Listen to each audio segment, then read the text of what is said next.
Number one word to say is fraud. Like, you feel like a fraud. Oh, I feel like I'm not good enough.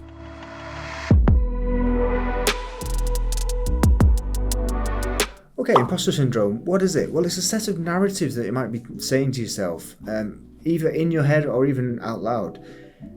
Usually they go on the kind of negative side. It's like, I'll give you an example. You start a new job, you got the job, hooray, and you feel for some reason that you're getting stressed about it, and when you get found out, you're going to get in trouble and you're going to get fired. Okay, let me reframe that.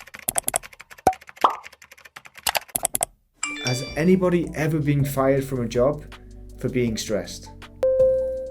Let me know down below. Like, the other thing is, like, okay, in the first place, you got the job, so the people interviewing you, whoever it is, the manager, the recruiter, thinks that you have the ability to do it. Great. So, you can see straight away that we've got a bit of a clash of kind of reality, in a way, and what you're saying to yourself. Yeah, so if you imagine the situation, going back to that, like if you've told the truth in something and you've earned the new job, or you've made the product through your effort, like you've done it in an honest way, there should be really no reason why you should disbelieve or feel like an imposter through your own abilities. It's usually when people say things to you, people will say things to you, or maybe you'll just realise this over time, that this is a constant cycle or a predictable cycle, and the only way to see it is to notice it, and sometimes that's not easy.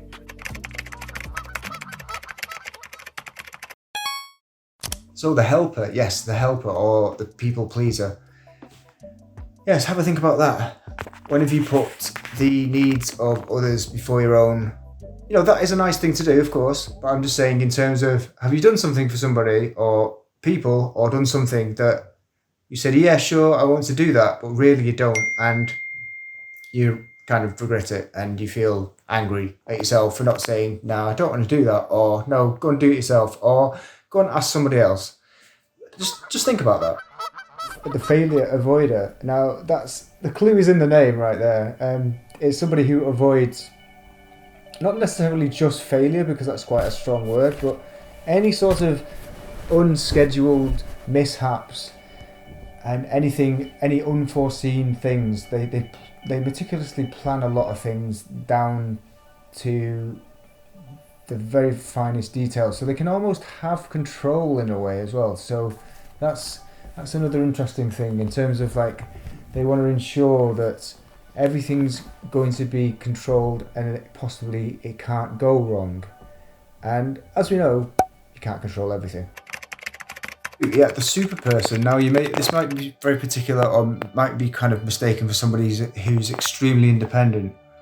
The key is with this one is, when they do need to ask for help, they're not going to ask for help. They will just continue to do everything. And you can think of lots of examples there with that. It's almost seen as like they have too much pride, and they don't admit that they need help. So that could be the super person. They will take on everything by themselves and do everything by themselves, and they don't want to ask for help.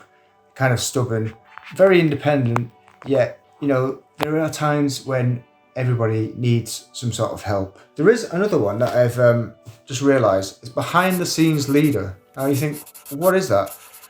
I believe it's somebody who has all intents purposes to do something that is essentially leading their own life in a way, or maybe it's leading other people, but yet they're held back by their own imposter syndrome, kind of fraud mentality.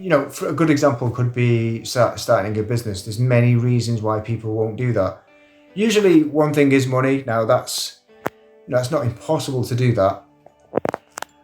There are lots of other things that come into play with that. But if you really break that idea down of setting a business up, you've got to think of, like, okay, what's the business model? And then how are you going to operate? How are you going to market it? How are you going to sell it?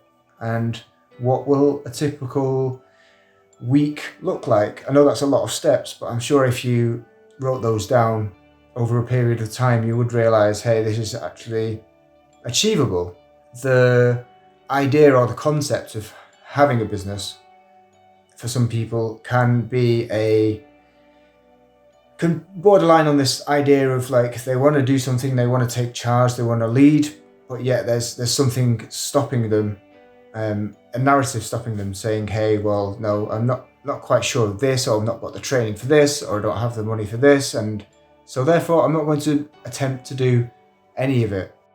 So yeah, those, I'm going to go into more detail about those because it's quite a complex topic, but that's some of the personality traits, if you can call it that, and that's the overall conundrum of imposter syndrome. Now, yes, as I say, I'm going to go into more detail about those subtypes because it's very interesting. See you in the next one, and subscribe, like, and hit that bell.